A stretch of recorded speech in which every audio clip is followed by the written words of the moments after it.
Hey guys, tonight we're diving into the shadows of history's most scandalous crimes. The ones that didn't just make headlines, but rewrote the rules of entire nations. Picture this.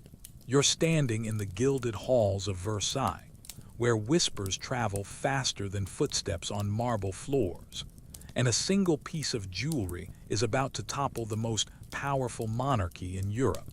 You probably won't survive the political intrigue we're about to uncover, metaphorically speaking, of course. So, before you get comfortable, take a moment to like the video and subscribe, but only if you genuinely enjoy what I do here. Drop a comment with your location and what time you're listening. I love seeing where these stories reach around the globe. Now, dim the lights, maybe turn on a fan for that soft background hum, and let's ease into tonight's journey together. You find yourself in 1784, walking through the perfumed corridors of the French court, where Marie Antoinette's reputation hangs by a thread thinner than the silk she wears. The air crackles with tension as you witness the unfolding of what historians call the affair of the diamond necklace, a scandal so explosive it would help ignite the French Revolution. The necklace itself was a masterpiece of excess, 647 diamonds totaling 2,800 carats, originally commissioned for Louis XV's mistress, Madame du Barry. When the king died before its completion, the jewelers Boehmer and Bassenge found themselves stuck with the most expensive piece of jewelry in Europe, worth about 1.6 million livres, roughly equivalent to a modern-day fortune of $100 million. You watch as Cardinal de Rohan, a man desperate to regain royal favor after offending the Queen, becomes the perfect mark for an elaborate con. The mastermind, Jeanne de Valois-Saint-Trémy, a woman who claimed royal blood but lived in poverty. She spins a web of deception so intricate that even seasoned courtiers fall for it. Here's where it gets deliciously twisted. Jeanne convinces the cardinal that the queen secretly wants to purchase the necklace, but needs discretion due to France's financial troubles. She even arranges a midnight meeting in the gardens of Versailles, where a prostitute named Nicole Leguy-Dalleva, dressed as Marie Antoinette, hands the cardinal a rose and whispers words of encouragement. The cardinal, believing he's finally won the queen's favor, agrees to guarantee the purchase. You can almost feel his excitement as he signs the contract, completely unaware that he's being played by a woman who's about to make the most expensive jewelry in Europe simply vanish. Historians still argue whether Marie Antoinette knew about the scheme beforehand, but the evidence suggests she was as shocked as anyone when the scandal broke. The real tragedy: the French public, already suspicious of their Austrian-born queen's spending habits, immediately assumed she was guilty. You witness the aftermath as the story explodes across Paris. Pamphlets flood the streets, each more scandalous than the last. The queen, who had nothing to do with the theft, becomes the villain in the public's mind. Let them eat cake wasn't actually something she said, but the necklace affair made people believe she would. The trial becomes a sensation, with crowds gathering outside the Parliament of Paris. Cardinal de Rohan, despite being the victim of fraud, is acquitted. The judges couldn't bring themselves to convict a man of the cloth who'd been so thoroughly duped. Jeanne de Valois-Saint-Trémy receives a public whipping and branding, but even that backfires when the crowd sympathizes with her as a victim of royal oppression. The necklace itself, most of it was broken up and sold piecemeal in London, the diamonds scattered across Europe like glittering seeds of revolution. Some pieces allegedly ended up in the crown jewels of other nations, though tracking them down has become a treasure hunt for modern historians. You feel the ground shifting beneath the monarchy's feet as this scandal transforms public opinion. The affair didn't just steal diamonds, it stole the last vestiges of respect for the royal family. Marie Antoinette's reputation never recovered, And when revolution came 5 years later, the memory of the necklace affair helped fuel the rage that would eventually lead her to the guillotine. You leap forward in time to a foggy English morning in 1963, where the rhythmic clatter of train wheels on tracks masks the sound of history's most audacious heist unfolding. The Great Train Robbery wasn't just a crime. It was a masterclass in planning that would redefine how the world thought about organized theft. You're standing on the platform at Euston Station, watching the Royal Mail train pull away into the darkness, carrying what the robbers know is a fortune in used banknotes heading for destruction. The train runs this route every night, but tonight, 15 men are about to turn it into the crime of the century.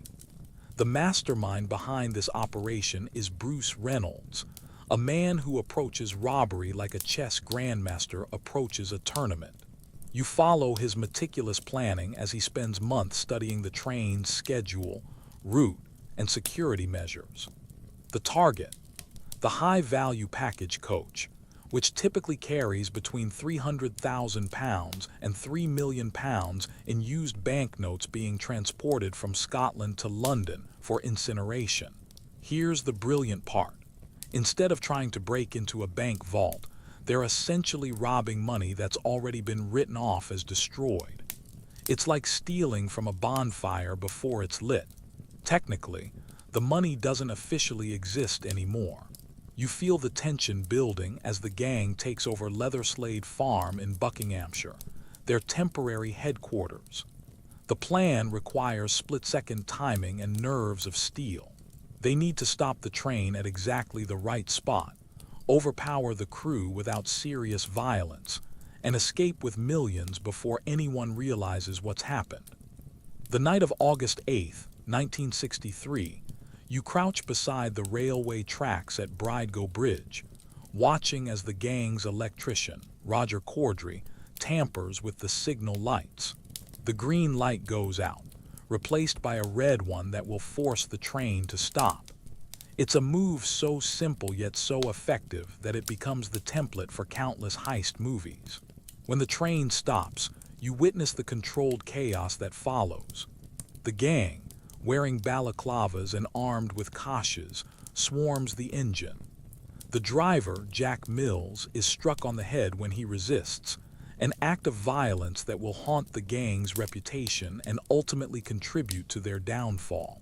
The robbers had planned to use their own trained driver to move the engine, but when he can't figure out the controls, they're forced to use the injured Mills. You can feel the plan starting to unravel as precious minutes tick away. They manage to uncouple the engine and the first two coaches, moving them to a more secluded spot where the real work begins. What happens next is like watching a well-oiled machine in action. The gang forms a human chain, passing 120 mail sacks containing £2.6 million, about £50 million in today's money from the train to their waiting vehicles. The entire operation takes just 15 minutes, faster than most people's commute to work. You follow them back to Leatherslade Farm, where the reality of their success begins to sink in. They've just pulled off the largest cash robbery in British history, but now comes the hard part, disappearing without a trace. The farm becomes a temporary party venue as the gang celebrates, playing Monopoly with real money and living like kings. But here's where the story takes a darkly comic turn. Despite all their meticulous planning, the gang makes a series of amateur mistakes that would make any criminal mastermind weep. They leave fingerprints everywhere, fail to properly burn evidence, and worst of all, they stay at the farm too long. Historians still argue whether the gang had inside help from postal workers or railway employees, but the evidence suggests they relied primarily on careful observation and planning. The robbery's success had more to do with exploiting routine security gaps than any sophisticated insider knowledge. The investigation that follows becomes a national obsession. Detective Chief Superintendent Tommy Butler, nicknamed one-day butler for his relentless work ethic, leads a manhunt that captures the public imagination. You watch as the net closes around the gang, one by one. The irony is delicious.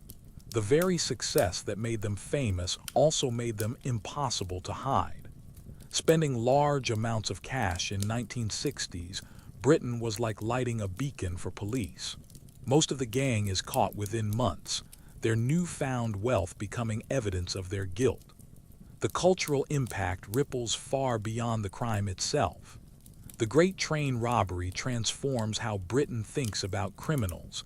These aren't desperate thugs, but organized professionals who pulled off something audacious. They become folk heroes to some, villains to others, but celebrities to everyone. You witness the birth of the modern media crime sensation as newspapers compete for exclusive interviews and behind-the-scenes details. The robbery doesn't just steal money, it steals the spotlight, creating a template for how major crimes are covered and consumed by the public. You shiver in the cold New Jersey night of March 1, 1932, as you approach the Lindbergh estate in Hopewell, where America's golden family is about to become the center of the most heartbreaking crime story of the 20th century. The kidnapping of Charles Lindbergh Jr.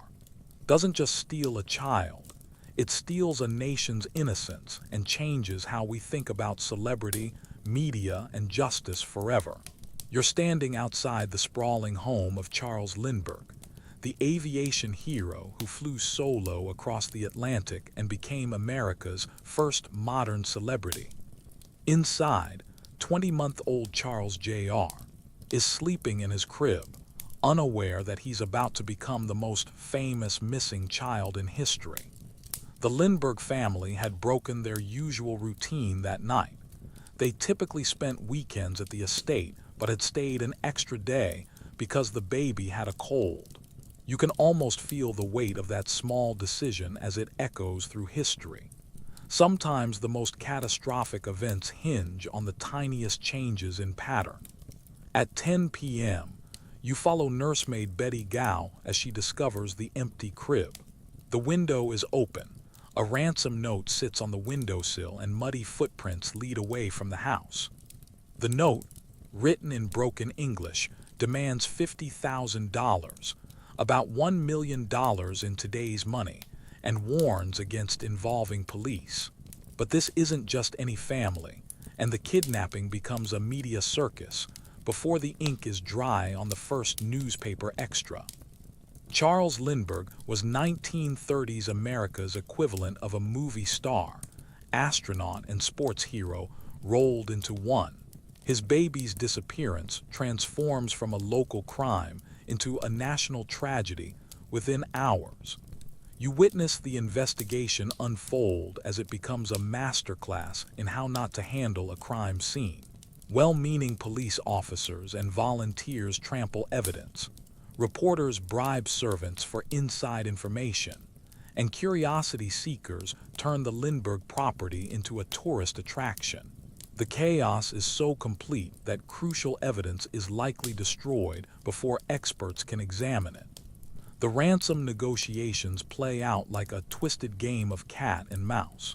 You watch as Dr. John Kindon, a retired Bronx schoolteacher who volunteers as an intermediary, meets with someone calling himself Cemetery John in various New York graveyards. The meetings have an almost theatrical quality, two men exchanging coded messages while America holds its breath.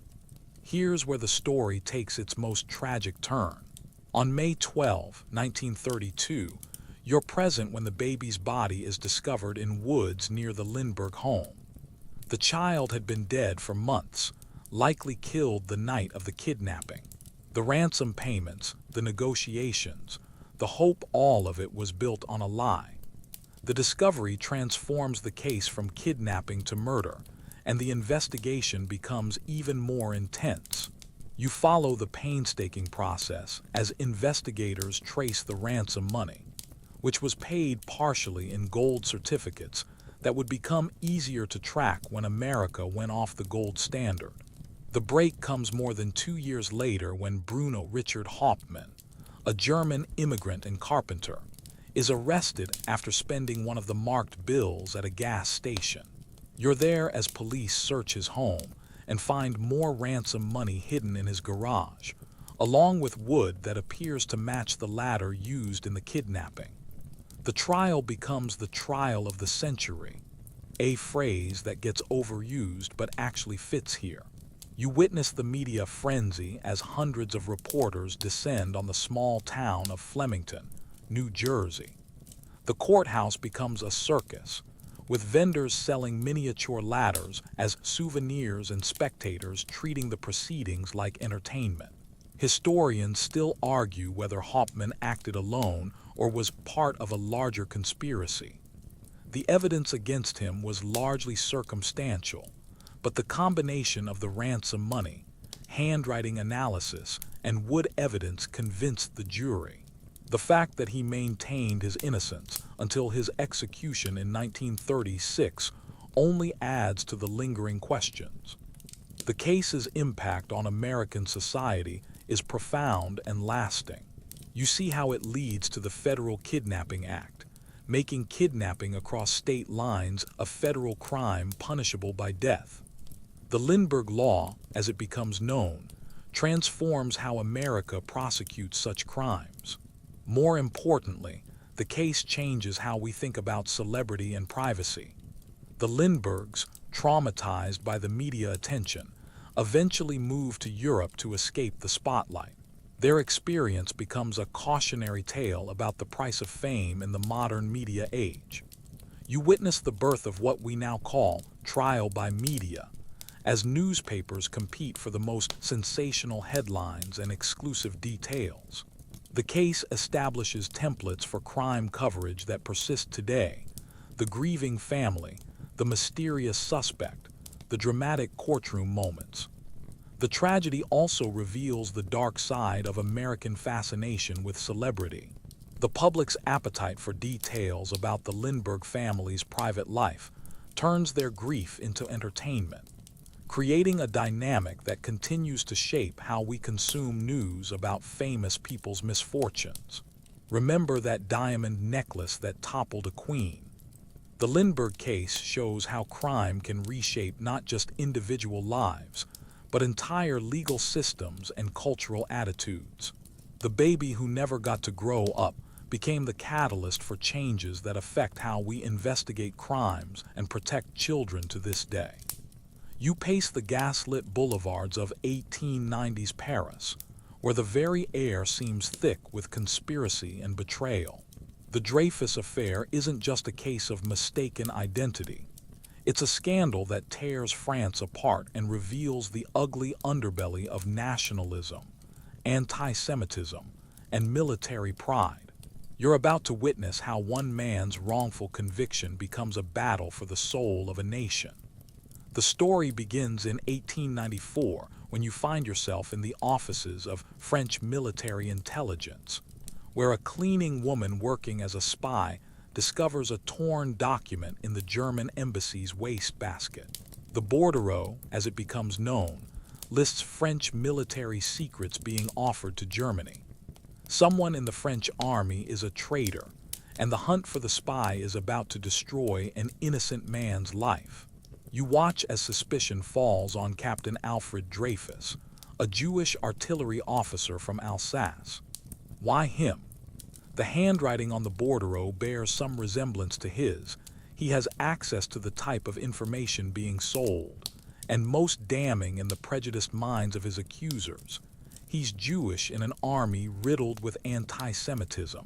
The investigation unfolds like a masterclass in confirmation bias. You witness military officials cherry-picking evidence that supports their theory while ignoring anything that contradicts it. The handwriting analysis is questionable at best, but when you're determined to find a scapegoat, questionable evidence becomes proof. Here's where the story gets truly sinister. You're present during Dreyfus's court-martial, where the judges are shown secret evidence that the defense isn't allowed to see. The trial is a sham, conducted in an atmosphere of anti-Semitic hysteria that makes objective judgment impossible. Dreyfus is convicted of treason and sentenced to life imprisonment on Devil's Island, the notorious French penal colony off the coast of South America. You follow Dreyfus to that hellish island, where he spends years in solitary confinement, maintaining his innocence while his health deteriorates. Meanwhile, back in France, his family refuses to give up. His brother Matthew becomes a one-man campaign for justice, slowly gathering allies who begin to question the conviction. The case might have ended there, with Dreyfus rotting away in tropical isolation, but you witness the moment everything changes. In 1896, Lieutenant Colonel Georges Piquart, the new head of military intelligence, discovers evidence that the real traitor is Major Ferdinand Walsin Esterhazy, a debt-ridden officer with gambling problems and German connections. But here's where the story becomes truly Kafkaesque. When Piquart tries to reopen the case, his superiors transfer him to Tunisia to keep him quiet. The military establishment would rather maintain a lie than admit they convicted an innocent man. You can almost feel the institutional pride hardening into willful blindness. The affair explodes into public consciousness in 1898 when Émile Zola publishes J'accuse, his famous open letter to the President of France. You're there as this literary bombshell lands on the front page of l'Aurore newspaper, accusing the army of a massive cover-up and demanding justice for Dreyfus. Zola's intervention transforms a military scandal into a national crisis. You watch as France splits into two camps: the Dreyfusards, who believe in his innocence and demand justice, and the anti-Dreyfusards, who see the case as an attack on the army and French honor. Families split apart, friendships end, and the very idea of French identity comes under scrutiny. The cultural battle lines are fascinating to observe.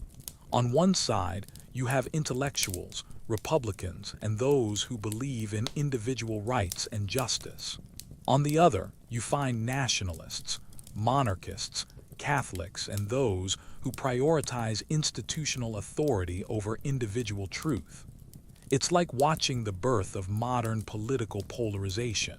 Historians still argue whether the Dreyfus affair was primarily about anti-Semitism or military pride, but the evidence suggests it was both. The case becomes a lens through which all of France's social tensions are magnified and examined. You witness the slow unraveling of the conspiracy as more evidence emerges. Major Henry, one of the key figures in the cover-up, is caught forging documents to strengthen the case against Dreyfus. When confronted, he commits suicide, leaving behind a confession that should have ended the affair immediately. But institutional momentum is a powerful force. Even with mounting evidence of Dreyfus's innocence, the military establishment continues to resist. You watch as Esterhazy, the real traitor, is court-martialed and acquitted in a trial that's even more of a sham than Dreyfus's original conviction. The resolution comes in stages, like watching a glacier slowly melt. Dreyfus is brought back from Devil's Island for a new trial in 1899, but incredibly, he's convicted again, this time with extenuating circumstances that reduce his sentence to 10 years. The judges simply can't bring themselves to admit the army was completely wrong. Finally, in 1906, you're present when Dreyfus is fully exonerated and reinstated in the army with the rank of major. The ceremony is both triumphant and hollow. 12 years of an innocent man's life can never be recovered, and the scars on French society run deep.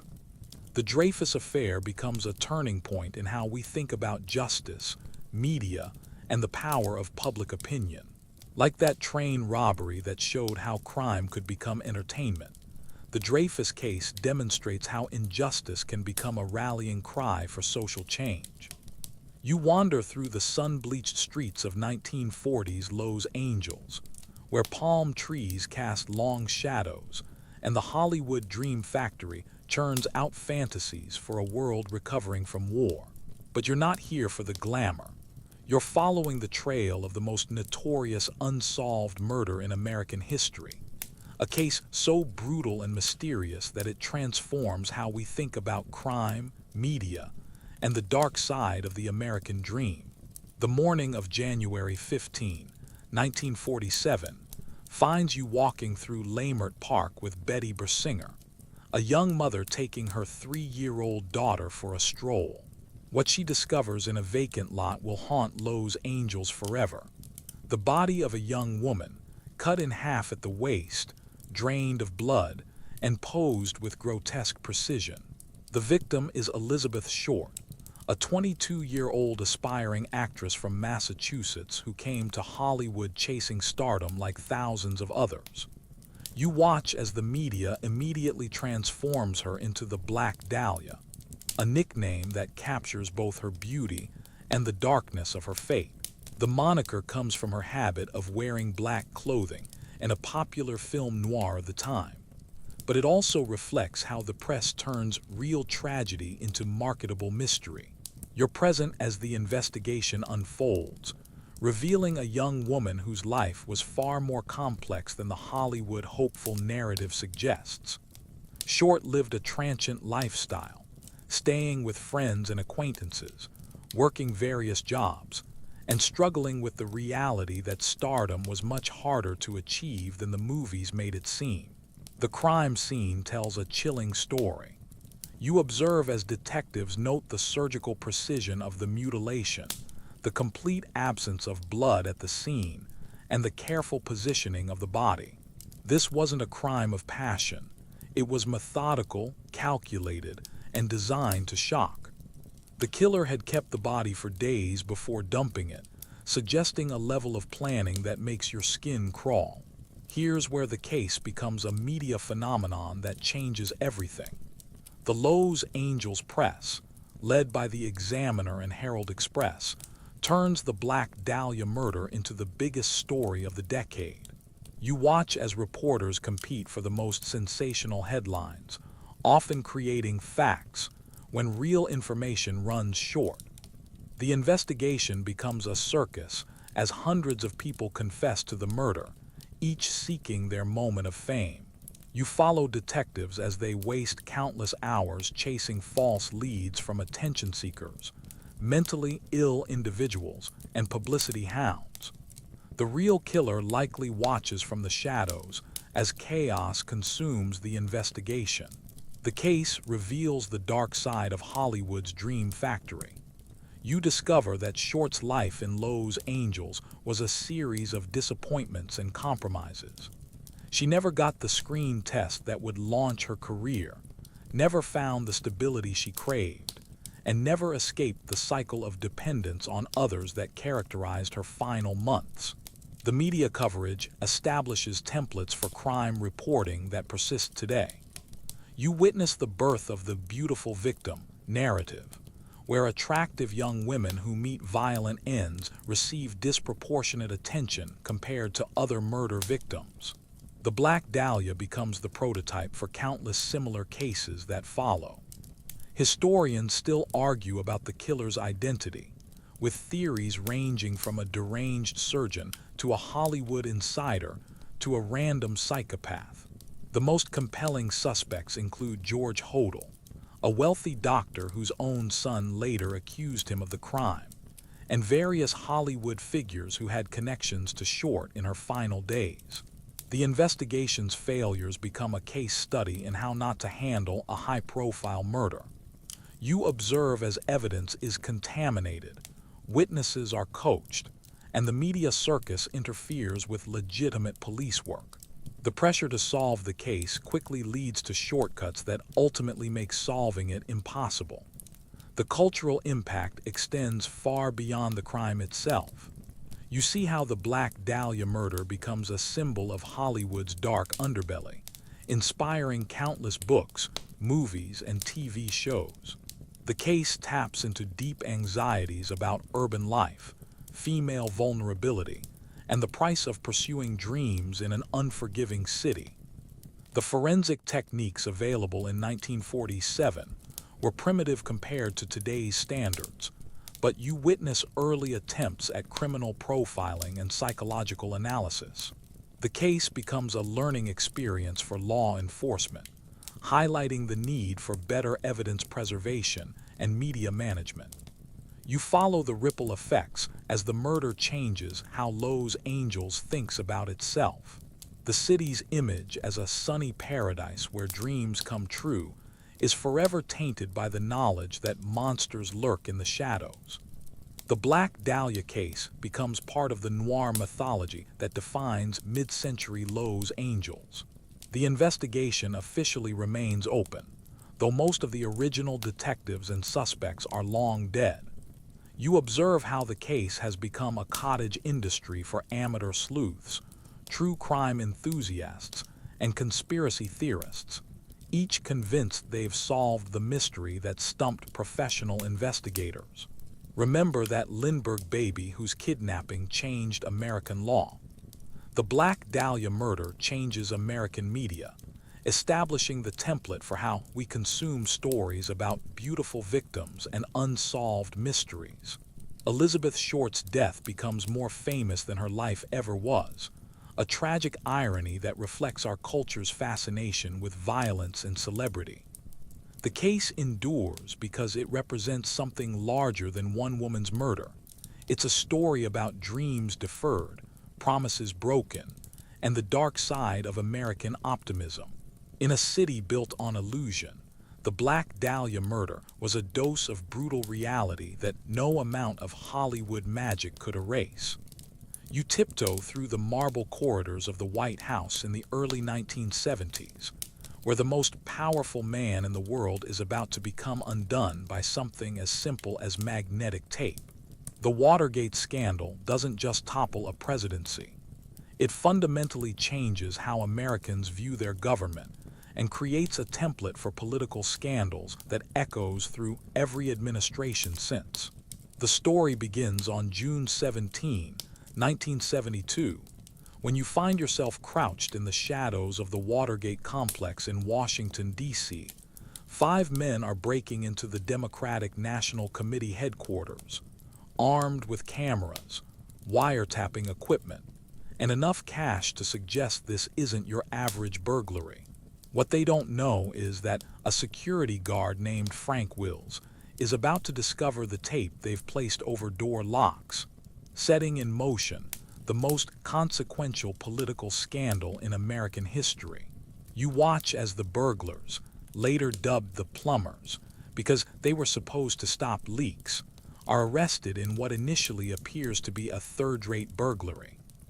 The Washington Post assigns the story to 2 relatively unknown reporters, Bob Woodward and Carl Bernstein, who begin following a trail that leads directly to the highest levels of government. The beauty of this scandal lies in its layers of deception and cover-up.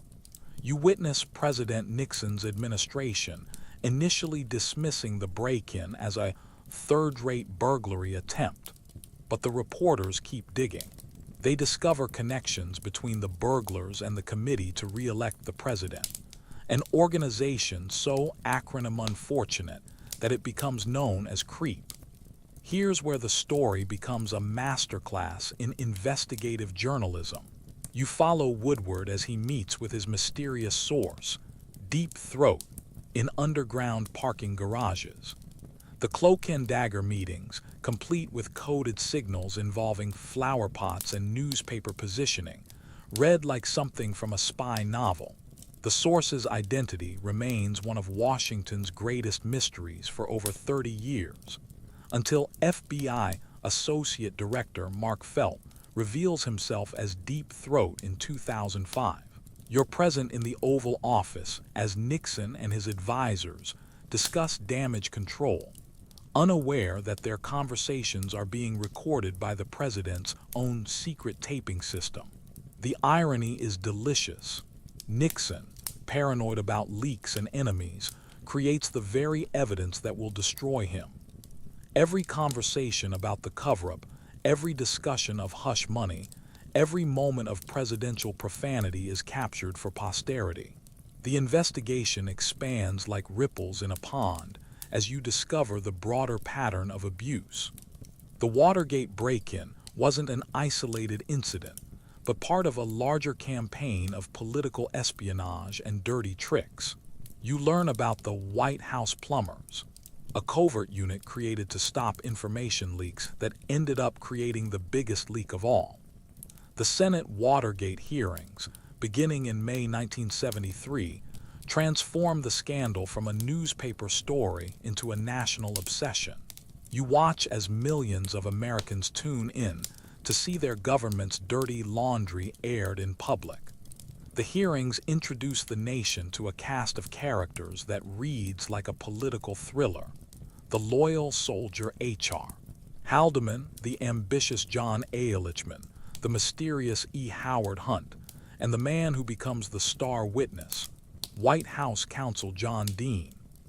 Dean's testimony is devastating as you listen to him describe a cancer on the presidency and detail how the cover-up reaches into the Oval Office itself. His boyish appearance and matter-of-fact delivery make his accusations all the more credible. When he testifies that Nixon knew about the cover-up, it becomes a case of the president's word against his former counsels. The existence of the White House taping system, revealed almost accidentally during the hearings, changes everything. You witness the constitutional crisis that follows as Congress demands the tapes and Nixon claims executive privilege. The battle over the tapes becomes a test of whether anyone, even the president, is above the law. Historians still argue about Nixon's exact level of involvement in planning the original break-in, but the evidence clearly shows his deep involvement in the cover-up. The tapes reveal a president who sounds more like a mob boss than a statesman, discussing hush money and witness intimidation with casual familiarity. The Saturday Night Massacre of October 1973 shows Nixon at his most desperate. You watch as he orders the firing of Special Prosecutor Archibald Cox, leading to the resignations of Attorney General Elliot Richardson and Deputy Attorney General William Ruckelshaus. The public reaction is swift and furious. Nixon's approval ratings plummet, and impeachment proceedings begin in earnest. The smoking gun comes in the form of the June 23, 1972 tape, where you hear Nixon discussing using the CIA to block the FBI's investigation of Watergate. This conversation, recorded just 6 days after the break-in, proves Nixon's involvement in the cover-up from the very beginning. When the Supreme Court orders the release of this tape in July 1974, Nixon's fate is sealed. You're present in the Oval Office on August 8, 1974, as Nixon announces his resignation, becoming the first president in American history to leave office in disgrace. His farewell speech is a masterpiece of self-pity and deflection, as he claims to resign for the good of the country while never admitting guilt. The cultural impact of Watergate extends far beyond politics. You witness the birth of the modern investigative journalism era, where reporters become celebrities and "gate" becomes the suffix attached to every subsequent scandal. The case establishes the template for how political scandals unfold in the media age. Initial denials, gradual revelations, smoking gun evidence, and ultimate downfall. The scandal also changes how Americans view their government. The faith in institutions that characterized the post-World War II era gives way to a healthy skepticism that persists today. Watergate teaches Americans that their leaders are capable of lying, cheating, and abusing power, a lesson that shapes political discourse for generations. Remember that Black Dahlia case that showed how media could turn tragedy into entertainment. Watergate demonstrates how media can also serve as a check on power, holding even the most powerful accountable for their actions. The scandal proves that in America, no one is above the law, not even the president. The technical aspects of the scandal, the taping system, the security measures, the communication methods, seem quaint by today's standards, but they established precedents for how we think about government surveillance, executive privilege, and the balance between security and transparency that remain relevant in our digital age. You dodge rampaging emus across the sun-baked Australian outback in 1932, witnessing what might be the most absurd military operation in modern history. The Great Emu War isn't just a battle between birds and bureaucrats. It's a comedy of errors that embarrasses a government, delights the world, and proves that sometimes nature has the last laugh against human arrogance. The stage is set in Western Australia, where you find yourself among wheat farmers facing an invasion unlike anything in military history. Following World War I, the Australian government had encouraged veterans to settle in the wheat belt, promising them prosperity through agriculture. But by 1932, the Great Depression has crashed wheat prices, and now 20,000 emus are marching across the landscape like a feathered army, devouring crops and destroying fences with military precision. You watch as these magnificent birds, standing 6 feet tall and capable of running 30 miles per hour, move in formation across the farmland. They're not just eating the crops, they're systematically destroying them, trampling what they don't consume and leaving behind a trail of agricultural devastation that threatens the farmers' livelihoods. The farmers, desperate and politically connected through their war service, petition the government for military assistance. Here's where the story takes its first absurd turn. The Minister of Defense, Sir George Pierce, actually agrees to deploy the military against the emus. You witness the birth of what newspapers will mockingly call the Emu War, complete with official military personnel and government-issued ammunition. The operation begins on November 2, 1932, with Major G.P.W. Meredith leading a small force armed with 2 Lewis machine guns and 10,000 rounds of ammunition. You follow this tiny army as they march into the outback, confident that modern military technology will quickly solve the emu problem. The plan seems foolproof. How hard could it be to defeat a bunch of birds? The first engagement reveals the fundamental flaw in the military strategy. You watch as the soldiers encounter a group of about 50 emus and open fire with their machine guns. The birds scatter in all directions, moving with an agility that makes them nearly impossible to hit. The soldiers manage to kill only a few emus while expending enormous amounts of ammunition. What follows is a masterclass in military futility.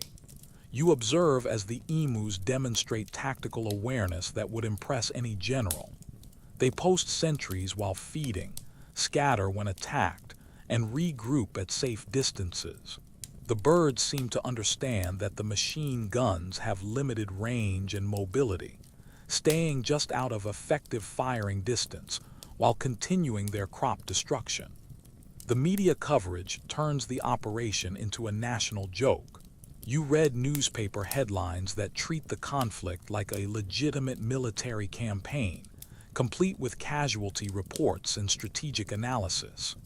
The Melbourne Herald reports that the emus have won the first round, while other papers begin referring to the birds as guerrilla fighters and feathered commandos. Major Meredith reports to his superiors, read like dispatches from a surreal war zone.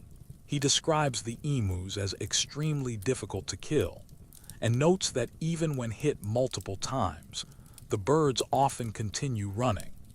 The major's frustration is palpable as he realizes that his military training never prepared him for combat against highly mobile, intelligent birds. You witness the operation's most embarrassing moment when the soldiers attempt to mount one of their machine guns on a truck for better mobility. The plan backfires spectacularly when the truck gets bogged down in soft sand.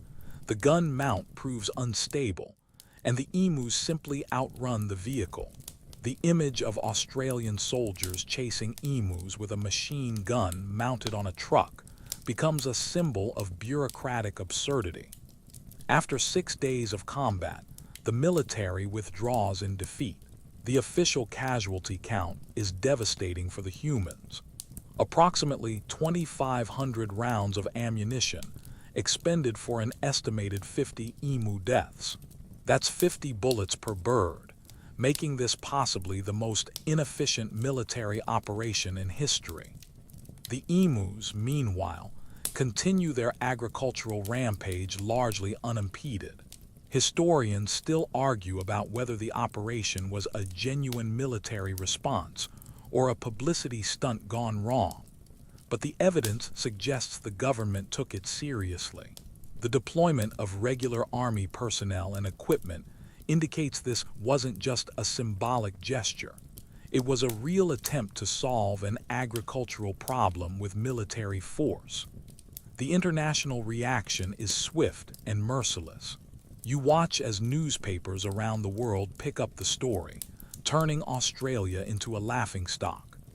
British papers have particular fun with the story, suggesting that if Australia can't defeat a bunch of birds, perhaps they need more help from the mother country. The farmers, still facing the emu invasion, petition for renewed military assistance. In a decision that shows either admirable persistence or stunning inability to learn from failure, the government authorizes a second operation in November 1932. You follow the renewed campaign, which proves slightly more successful but still fails to solve the fundamental problem. The second operation employs different tactics, with smaller teams using guerrilla warfare techniques against the emus. The results are marginally better, but the birds continue to adapt and survive. The military finally withdraws permanently, leaving the farmers to deal with the emu problem through conventional means like bounty hunting and improved fencing. The cultural impact of the Emu War extends far beyond Australia's borders. You witness the birth of a new category of military folklore, the conflict where humans lose to animals. The story becomes a favorite example of government overreach and bureaucratic incompetence, cited whenever officials propose using excessive force to solve simple problems. The ecological lessons are equally important. The emu invasion was a natural response to habitat destruction and agricultural expansion. The birds were simply following ancient migration patterns that happened to conflict with human farming activities. The military's failure highlights the futility of trying to solve environmental problems with violence. The story also reveals the power of media to transform local events into global entertainment. Like that Watergate scandal that showed how political failures become public spectacles, the Emu War demonstrates how bureaucratic incompetence can become international comedy when filtered through the press. Remember those diamond necklace conspiracies that toppled monarchies? The Emu War shows how even the most powerful institutions can be humbled by the most unexpected opponents. Sometimes the greatest threats to authority come not from human enemies, but from the natural world's refusal to cooperate with human plans. The legacy of the Emu War lives on in Australian culture as a reminder that nature often has the last laugh. The emus won not through superior firepower, but through superior adaptation, mobility, and sheer persistence, qualities that no amount of military hardware could overcome. You slip past empty frames in the elegant galleries of the Isabella Stewart Gardner Museum on a cold Boston morning in March 1990, where the world's greatest art heist is about to unfold with the precision of a Hollywood thriller, and the audacity of a master criminal's fever dream. This isn't just a robbery. It's the theft of irreplaceable cultural treasures that transforms how we think about art security and creates a mystery that haunts the art world to this day. The story begins at 1:24 a.m. on March 18, 1990, when you watch two men dressed as Boston police officers approach the museum's side entrance. They tell the security guards they're responding to a disturbance call, and in a moment of fatal trust, the guards buzz them in. What happens next is 81 minutes of methodical theft that removes 13 works of art worth an estimated $500 million from their frames and pedestals. You follow the fake officers as they quickly overpower the two guards, handcuffing them and leading them to the basement where they're secured with duct tape. The thieves aren't violent. They're businesslike, professional, and clearly operating according to a predetermined plan. They cut the guards' communication equipment and disable the museum's security system, creating a window of opportunity that they exploit with surgical precision. The selection of stolen artworks reveals either sophisticated knowledge or incredible luck. You watch as the thieves remove Vermeer's The Concert, one of only 34 known works by the Dutch master, and Rembrandt's The Storm on the Sea of Galilee, his only known seascape. They also take Rembrandt's A Lady and Gentleman in Black, Manet's Chez Tortoni, and several other pieces that represent the cream of European art. Here's where the story becomes truly puzzling. The thieves pass by numerous works that are more famous and arguably more valuable. They ignore paintings by Titian, Botticelli, and other masters that hang nearby, suggesting either specific knowledge about what they wanted or instructions from someone who knew the collection intimately. The theft method is crude but effective. You observe as the criminals cut the paintings from their frames with knives, causing damage that makes art experts weep. These aren't art lovers. They're treating priceless masterpieces like merchandise, rolling them up and stuffing them into bags with no regard for their cultural significance or physical integrity. The investigation that follows becomes one of the FBI's longest-running cases.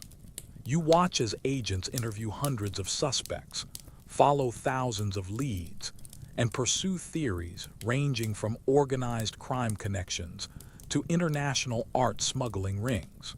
The case file grows to enormous proportions, but the paintings remain missing. The museum's founder, Isabella Stewart Gardner, had stipulated in her will that the collection must remain exactly as she arranged it, with nothing added or removed. You witness the haunting result.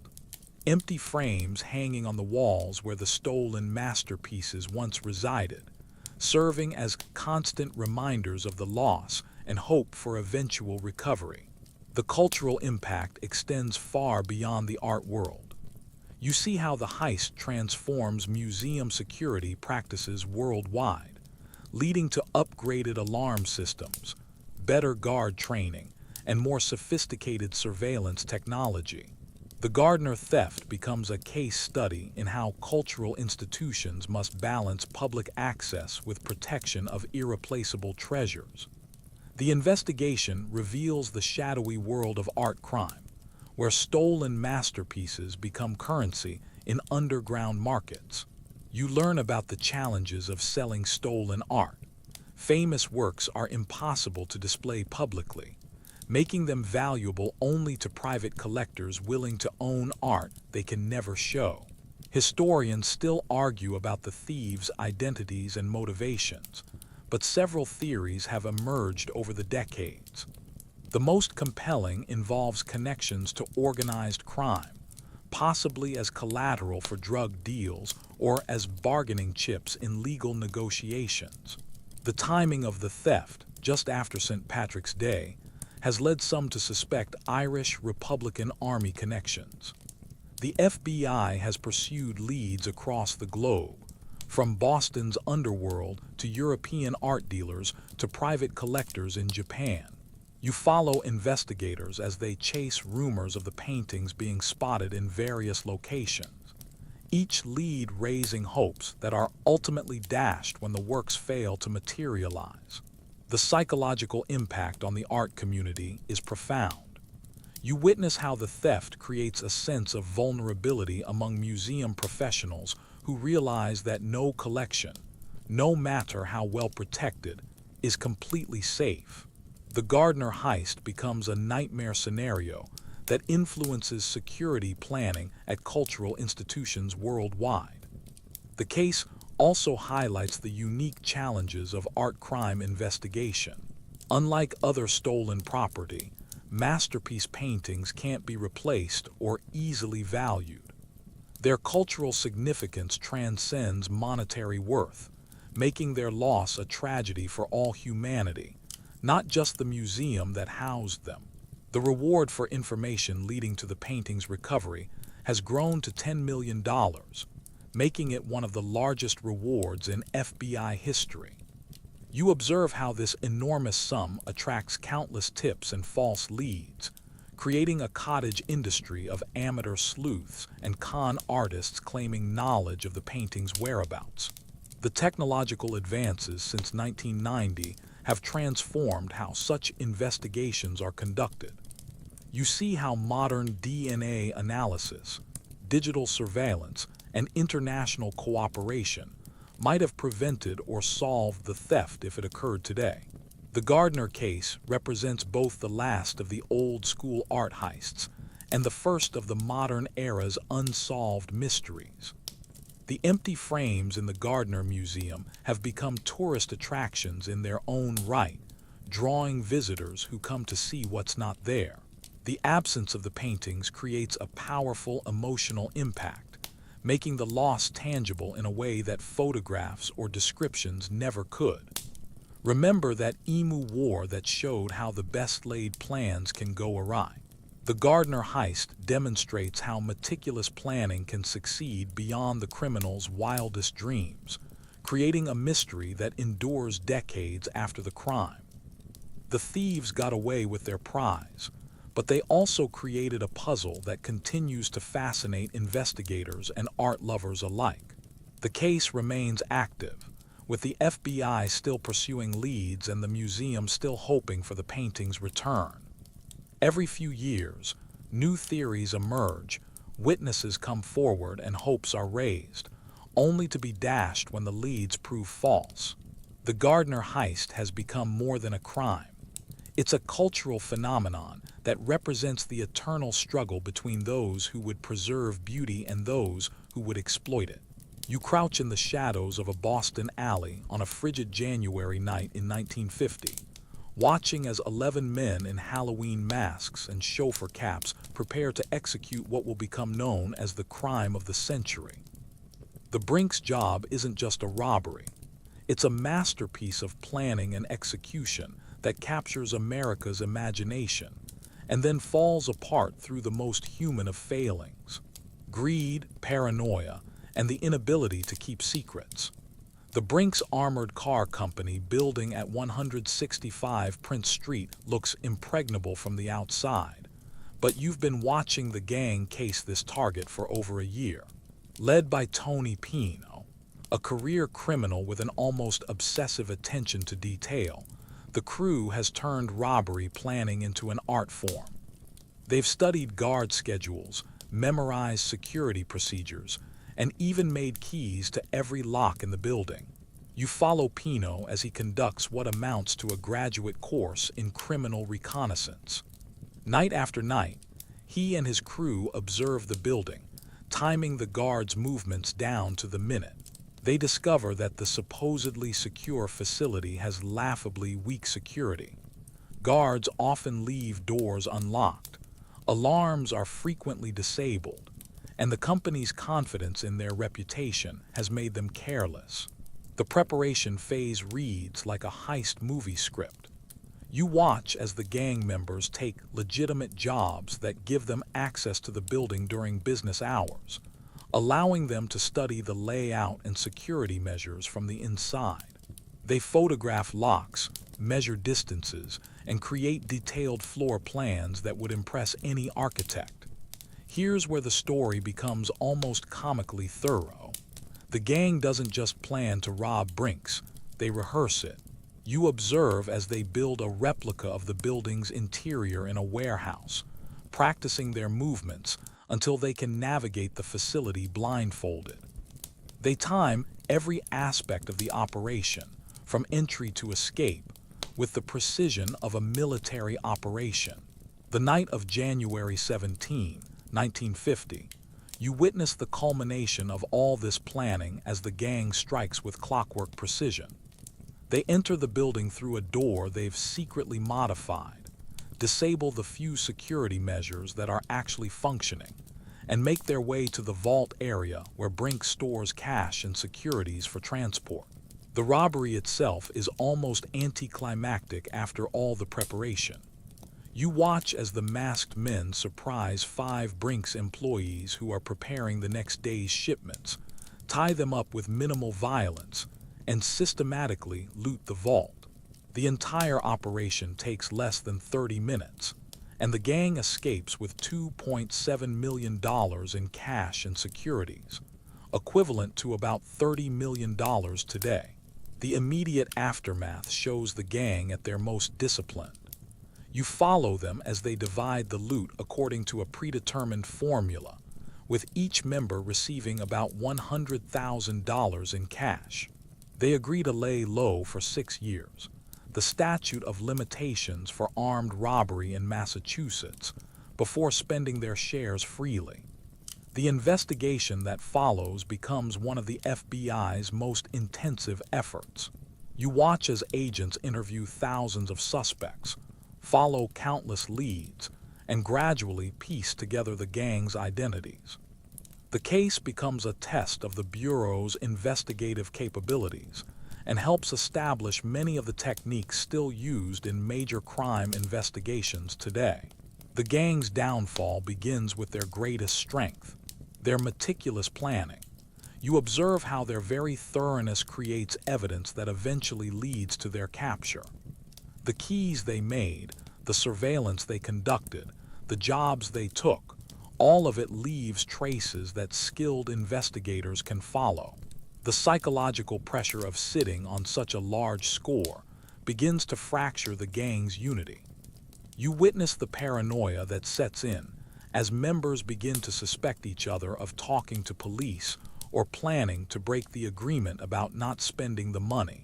The bonds of criminal brotherhood prove weaker than the stress of waiting and watching. The case breaks open in 1956 when Joseph Specs O'Keefe, feeling betrayed by his fellow gang members, begins cooperating with the FBI. You watch as his testimony provides the detailed inside information that investigators need to build their case. O'Keefe's decision to talk transforms him from criminal to star witness, but it also makes him a target for his former associates. The trial becomes a media sensation as the public learns the incredible details of the gang's preparation and execution. You observe how the story captures America's imagination. These aren't desperate criminals but skilled professionals who pulled off an almost perfect crime. The public's fascination with the technical aspects of the heist helps establish the template for how we think about gentlemen criminals. Historians still argue about whether the Brinks job was the last of the old-school heists or the first of the modern era, but the evidence suggests it was both. The gang used traditional criminal methods, inside knowledge, careful planning, and physical break-in techniques. But they also employed sophisticated surveillance and intelligence-gathering methods that would become standard in later crimes. The cultural impact extends far beyond the crime itself. You see how the Brinks job influences popular culture, inspiring countless movies, books, and TV shows about elaborate heists. The story establishes many of the tropes we associate with caper films. The mastermind leader, the diverse crew of specialists, the elaborate planning phase, and the inevitable betrayal. The case also reveals the evolution of law enforcement techniques. You watch as the FBI uses new investigative methods, including extensive surveillance, financial analysis, and psychological profiling. The Brinks investigation becomes a training ground for techniques that will be used in future major cases. The irony of the gang's fate is almost poetic.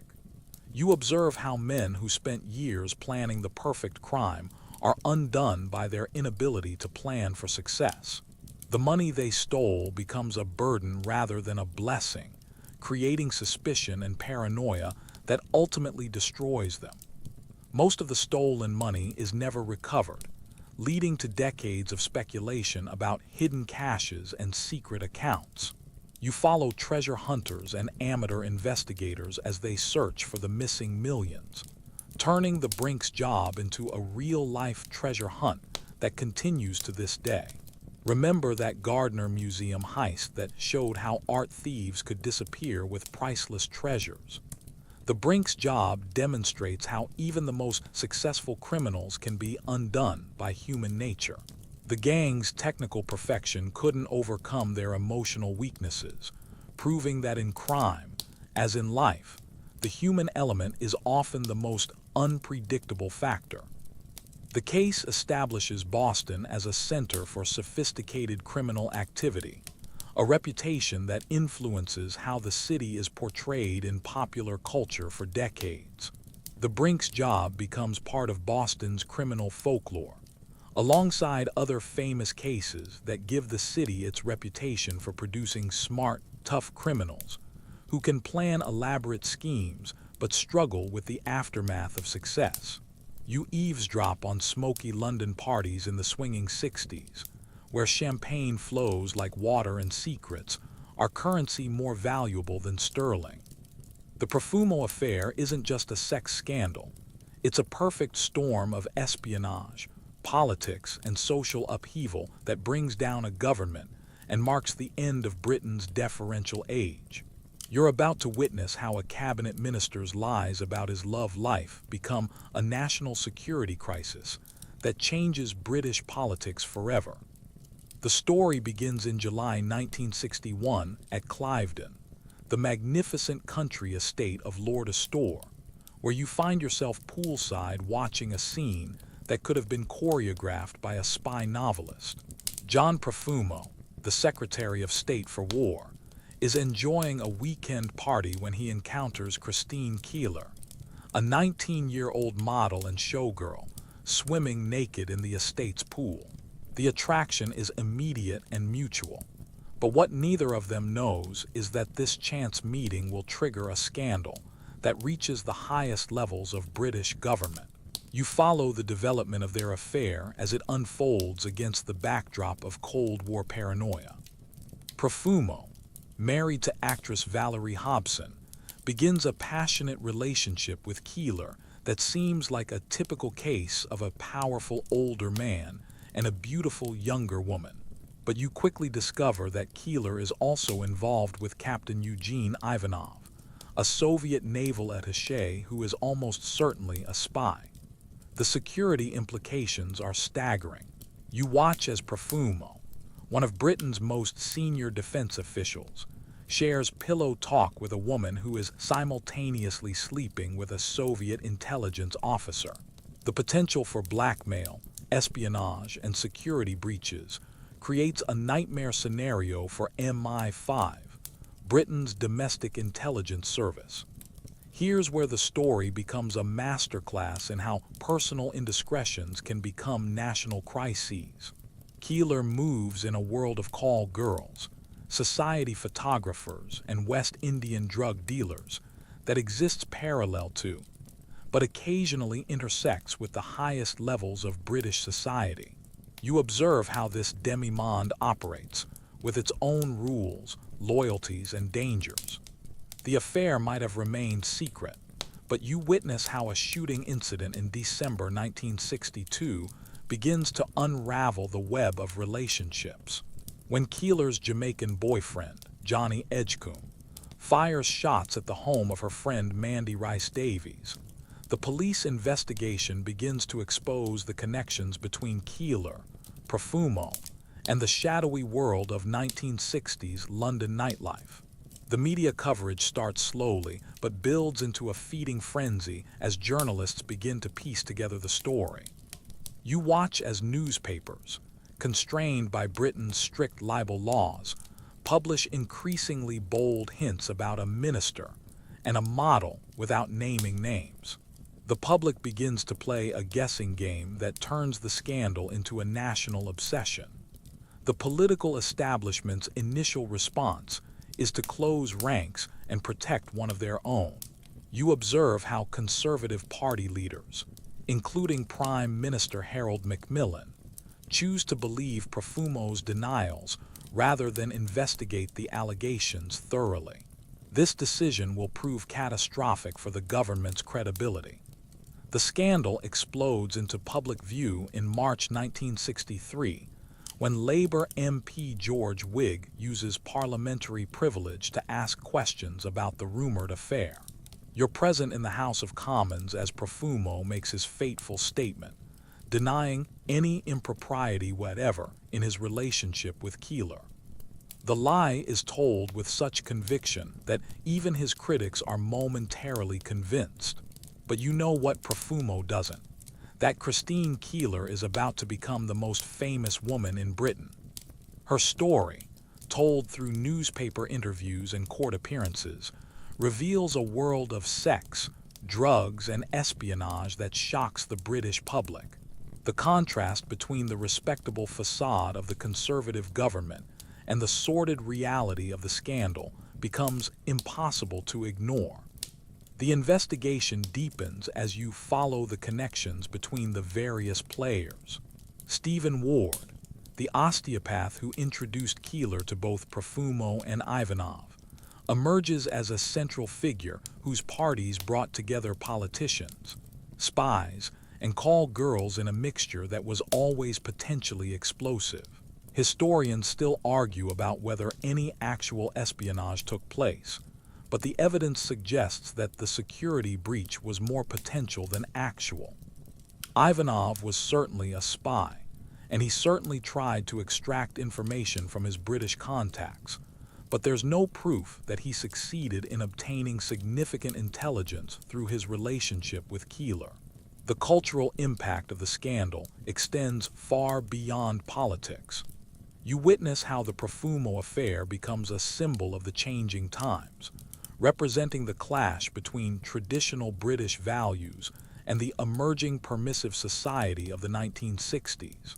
The scandal helps accelerate social changes that were already underway, making it acceptable to question authority and challenge the establishment. The government's handling of the crisis becomes a textbook example of how not to manage a political scandal. You watch as ministers make contradictory statements, investigations are bungled, and the cover-up becomes more damaging than the original offense. The Conservative Party's reputation for competence and integrity is shattered. The climax comes in June 1963, when Profumo finally admits he lied to Parliament and resigns from government. You observe how this admission transforms the scandal from a personal matter into a constitutional crisis. In the British system, lying to Parliament is considered one of the most serious offenses a minister can commit. The aftermath is swift and brutal. You witness Prime Minister Macmillan's government collapse as public confidence evaporates.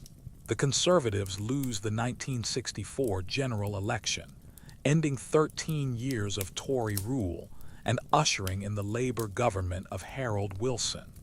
The human cost of the scandal is enormous.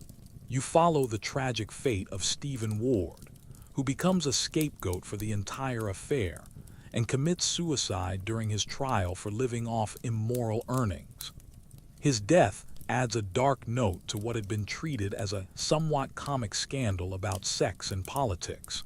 The Profumo affair changes British journalism forever, establishing new standards for investigating and reporting on the private lives of public figures.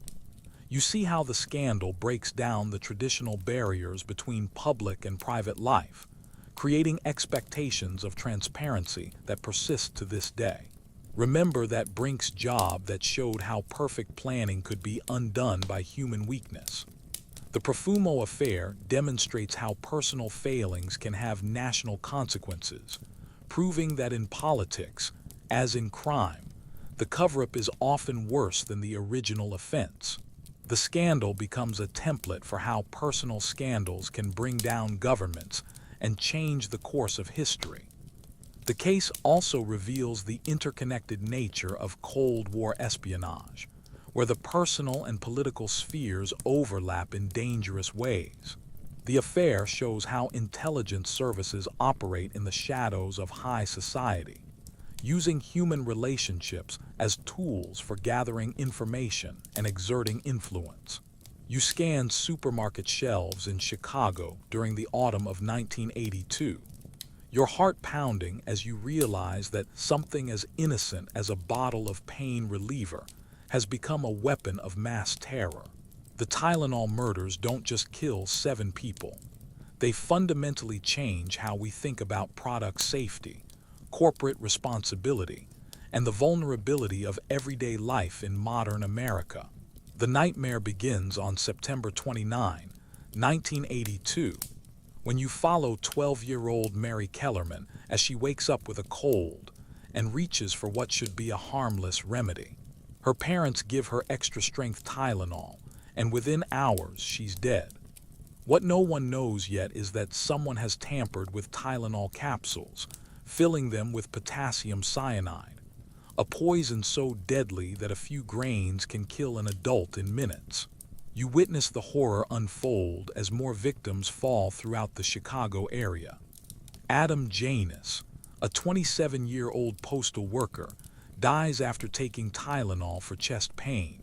When his family gathers for his funeral, his brother Stanley and sister-in-law Teresa both take Tylenol from the same bottle and die within hours. The pattern is becoming clear, but authorities haven't yet connected the dots. The investigation that follows becomes a masterclass in crisis management and public health response. You watch as Chicago police, the FBI, and the Food and Drug Administration work together to identify the common thread linking these mysterious deaths. When they discover that all victims had taken extra-strength Tylenol capsules, the scope of the potential disaster becomes clear. Here's where the story becomes truly terrifying. The killer didn't target specific individuals, but chose random victims by contaminating bottles on store shelves. You observe how this method creates maximum fear with minimum effort. Anyone who takes Tylenol could be the next victim. The randomness of the attacks makes everyone feel vulnerable in a way that targeted killings never could. The media coverage transforms a local crisis into a national panic. You watch as news reports spread across the country, warning people to avoid Tylenol and check their medicine cabinets. The story dominates headlines for weeks, creating a level of public fear that affects behavior nationwide. Suddenly, every headache remedy becomes suspect, every medicine cabinet a potential crime scene. Johnson & Johnson's response becomes a textbook example of corporate crisis management. You witness CEO James Burke make the unprecedented decision to recall all Tylenol products nationwide. 31 million bottles worth over $100 million. The company's willingness to sacrifice short-term profits for public safety helps preserve its long-term reputation and becomes a model for how corporations should handle product tampering crises. The investigation reveals the sophistication of the killer's method. You observe how the perpetrator purchased Tylenol bottles from various stores, carefully opened the capsules, replaced the contents with cyanide, and returned the bottles to store shelves. The process required knowledge of chemistry, access to deadly poison, and the cold-blooded willingness to kill strangers for no apparent reason. The psychological profile of the killer that emerges is chilling. You follow FBI behavioral analysts as they conclude that the perpetrator is likely a local resident with knowledge of the Chicago area, access to cyanide, and a desire to create maximum terror. The random nature of the attacks suggests someone who wants to instill fear in the general population rather than target specific individuals. The case spawns numerous copycat incidents across the country as you witness other product tampering cases emerge. Someone put cyanide in Excedrin capsules in Washington state, killing 2 people. Reports of contaminated food and medicine flood in from across America, though most prove to be false alarms or hoaxes. The Tylenol murders have created a new category of terrorism, product tampering. The investigation becomes one of the most intensive in FBI history. You watch as agents interview thousands of suspects, follow countless leads, and pursue theories ranging from disgruntled employees to international terrorists. The case generates over 100,000 tips and leads, but the killer remains elusive. Historians still argue about the killer's identity and motivation, but several suspects have emerged over the decades. The most prominent is James William Lewis, who was convicted of extortion for sending a letter demanding $1 million to stop the killings. However, authorities have never been able to prove he was the actual killer, and the case remains officially unsolved. The cultural impact extends far beyond the immediate deaths. You witness the birth of tamper-evident packaging as manufacturers scramble to protect their products from contamination. The familiar safety seals, shrink wraps, and tamper-evident caps that we take for granted today all trace their origins to the Tylenol murders. The case also changes how we think about terrorism. You observe how the attacks demonstrate that modern society's interconnected systems create vulnerabilities that can be exploited by individuals with minimal resources, but maximum malice. The killer didn't need bombs or guns, just access to store shelves and basic chemistry knowledge. The pharmaceutical industry's response reshapes drug safety forever. You watch as companies invest billions in new packaging technologies, security measures, and quality control systems. The cost of these improvements is enormous, but the alternative, losing public trust, would be even more expensive. The legal ramifications are equally significant. You witness the passage of federal legislation making product tampering a crime punishable by life imprisonment or death. The Tylenol murders create an entire new category of federal crime and establish precedents for how such cases are investigated and prosecuted. The case also reveals the power of media to amplify fear. You observe how television and newspaper coverage transforms a local crisis into a national panic, demonstrating how modern communication systems can spread terror as effectively as they spread information. The killer achieves maximum impact with minimal effort by exploiting the media's need for dramatic stories. The investigation's failure to identify the killer becomes a source of ongoing frustration for law enforcement. You follow detectives as they continue to pursue leads decades after the murders, using new DNA technology and forensic techniques to analyze evidence. The case remains active, with investigators still hoping for a breakthrough. The psychological impact on the victims' families is profound and lasting. You witness how the randomness of the attacks makes grieving even more difficult. There's no clear motive, no personal connection to the killer, no way to make sense of the senseless violence. The families become advocates for product safety, turning their tragedy into a force for positive change. Remember that Profumo affair that showed how personal scandals could bring down governments. The Tylenol murders demonstrate how individual acts of terrorism can change entire industries and social behaviors. The case proves that in modern society, a single person with malicious intent can affect millions of lives and reshape how we think about everyday safety. The legacy of the Tylenol murders lives on in every tamper-evident package we open, every safety seal we break, every moment of hesitation before taking an over-the-counter medication. The killer may never have been caught, but their impact on American society is permanent and profound. You slip through the marble corridors of Vatican City in the 1980s, where the scent of incense mingles with the stench of corruption, and the world's smallest sovereign state becomes the center of one of history's most explosive financial scandals. The Vatican Bank scandal isn't just about money. It's about the collision between ancient faith and modern greed, revealing how even the most sacred institutions can be corrupted by the pursuit of worldly power.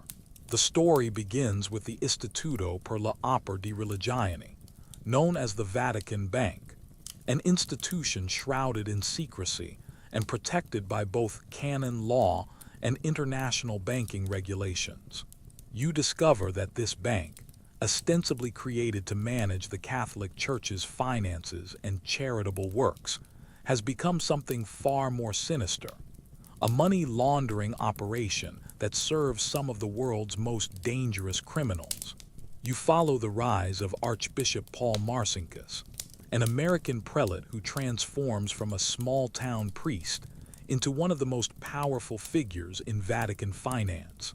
Standing 6 feet 4 inches tall and speaking with a Chicago accent that seems incongruous in the Renaissance halls of the Vatican, Marcinkus becomes known as God's banker, as he modernizes the church's financial operation with methods that would make Wall Street executives blush.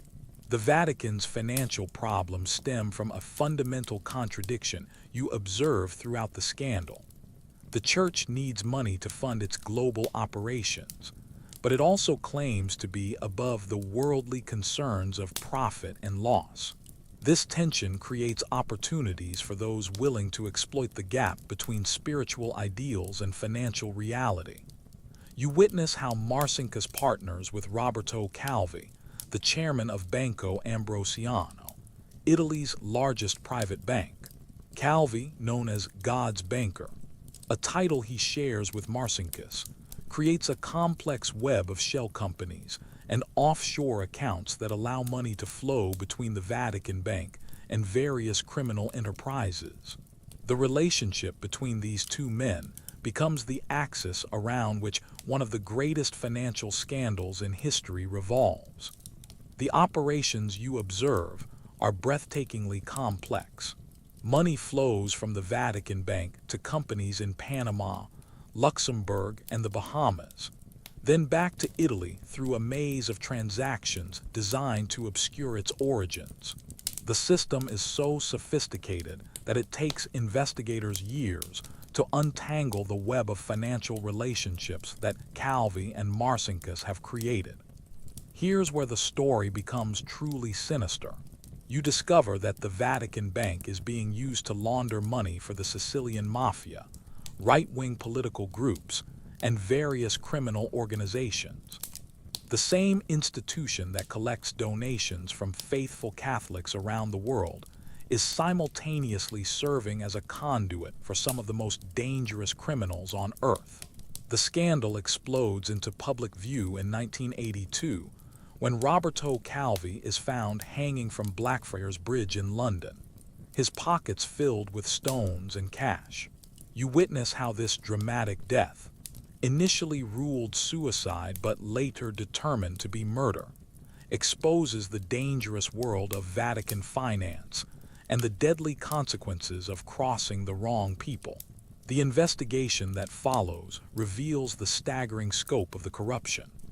You watch as Italian prosecutors discover that Banco Ambrosiano has a hole in its accounts of $1.3 billion, money that has simply vanished into the labyrinth of Vatican-connected shell companies. The bank's collapse becomes one of the largest financial failures in Italian history. The Vatican's response to the scandal is a masterclass in institutional damage control.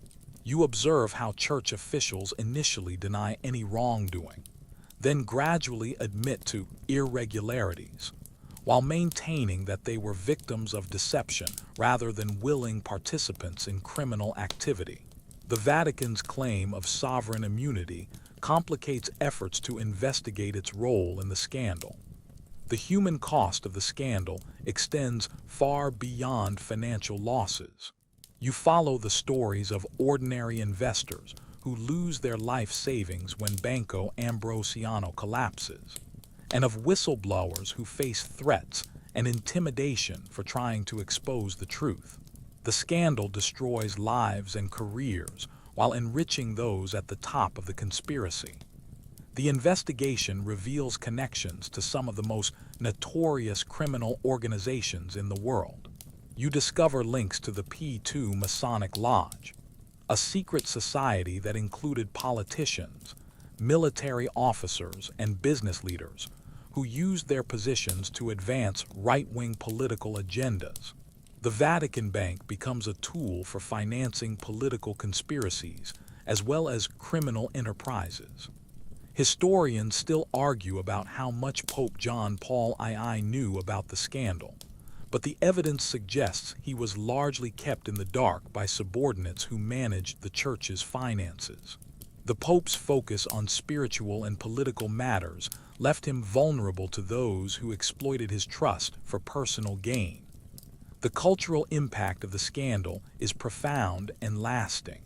You witness how the revelations shatter many Catholics' faith in their church's moral authority, creating a crisis of confidence that persists for decades.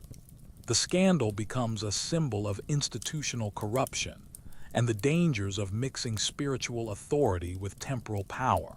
The legal ramifications stretch across multiple countries as investigators try to untangle the web of financial relationships.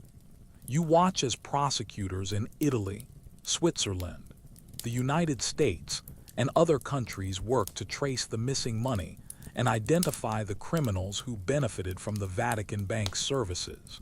The case also reveals the challenges of investigating financial crimes that cross international borders and involve sovereign entities. The Vatican's unique status as both a religious institution and a sovereign state creates legal complications that allow many of the perpetrators to escape justice. The reforms that follow the scandal are extensive but incomplete. You observe how the Vatican implements new financial controls, transparency measures, and oversight mechanisms designed to prevent future abuses. However, critics argue that the Church's commitment to secrecy and its resistance to external oversight make it difficult to ensure that such scandals won't happen again. The scandal's impact on the Catholic Church's global operations is significant. You witness how the financial losses force the Vatican to reduce its charitable activities and limit its support for churches in developing countries. The scandal's cost is measured not just in money, but in the Church's ability to fulfill its mission. The case also highlights the role of offshore banking in facilitating financial crimes. You see how the same jurisdictions and techniques used by the Vatican Bank are employed by other criminal organizations, making the scandal part of a larger pattern of international financial corruption. Remember those Tylenol murders that showed how individual acts of terror could change entire industries. The Vatican Bank scandal demonstrates how institutional corruption can undermine faith in some of society's most trusted institutions. The case proves that no organization, no matter how sacred or respected, is immune to the corrupting influence of greed and power. The legacy of the Vatican Bank scandal continues to influence how we think about religious institutions and their relationship with money. The case serves as a reminder that spiritual authority and financial power make a dangerous combination, and that even those who claim to serve God can be tempted by the lure of worldly wealth. You ride the elevator to the top floors of the Enron Tower in Houston during the late 1990s, where the air is thick with ambition and the intoxicating scent of easy money. What you're about to witness isn't just corporate fraud.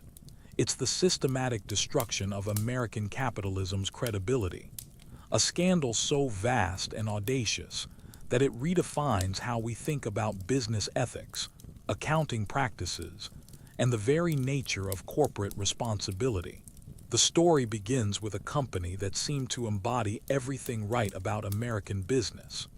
You watch as Enron transforms from a staid natural gas pipeline company into a dynamic energy trading powerhouse that claims to be revolutionizing how commodities are bought and sold. The company's stock price soars, its executives become celebrities, and its Houston headquarters becomes a symbol of corporate success. You follow the rise of Kenneth Lay, the company's chairman, and Jeffrey Skilling, the CEO who becomes the face of Enron's aggressive corporate culture. Skilling, a former McKinsey consultant with an MBA from Harvard, preaches a philosophy of radical deregulation and market-based solutions that makes Enron the darling of Wall Street analysts and business journalists. The company's business model appears revolutionary as you observe how Enron moves beyond traditional energy production into trading energy like a commodity.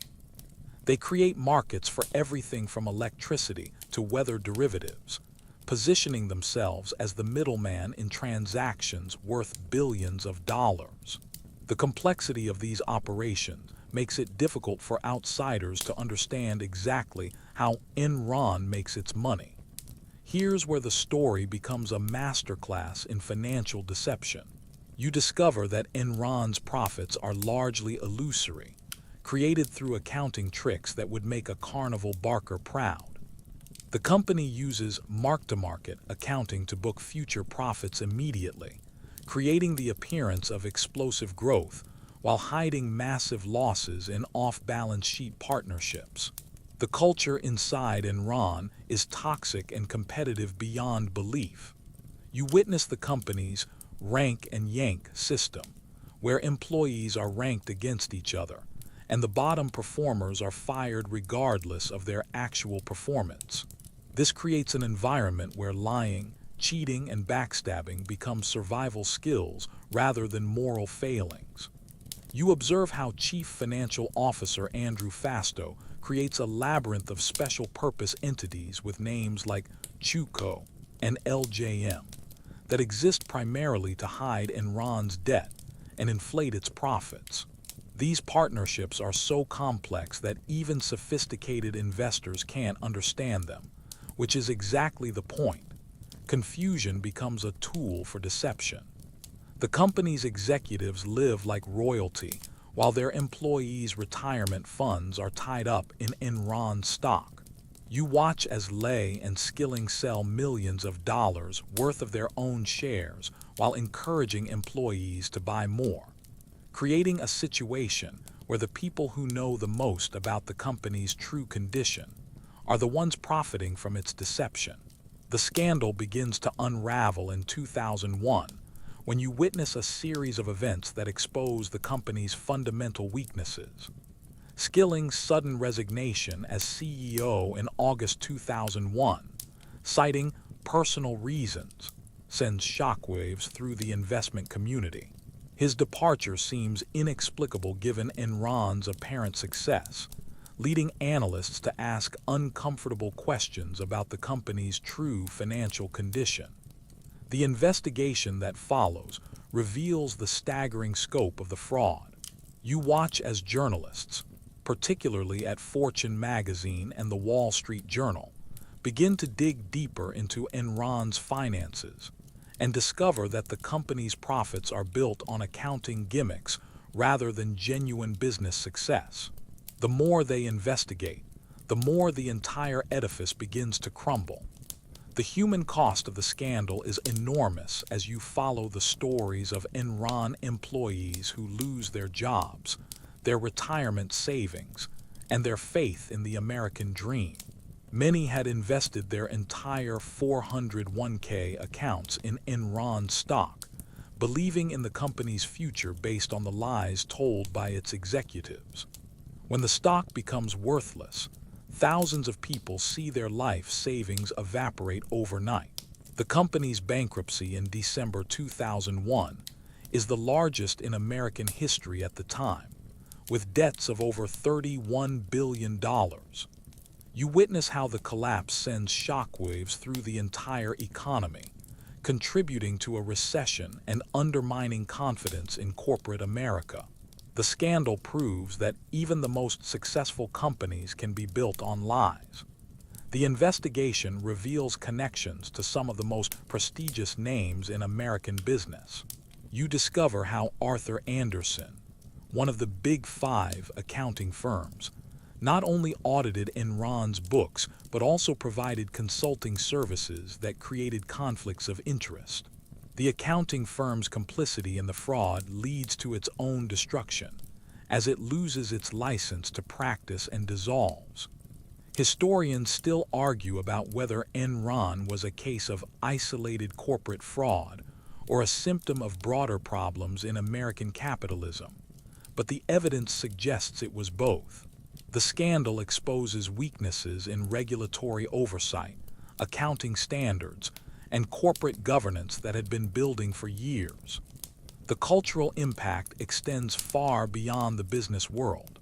You witness how the Enron scandal becomes a symbol of corporate greed and executive excess, influencing everything from political campaigns to popular culture.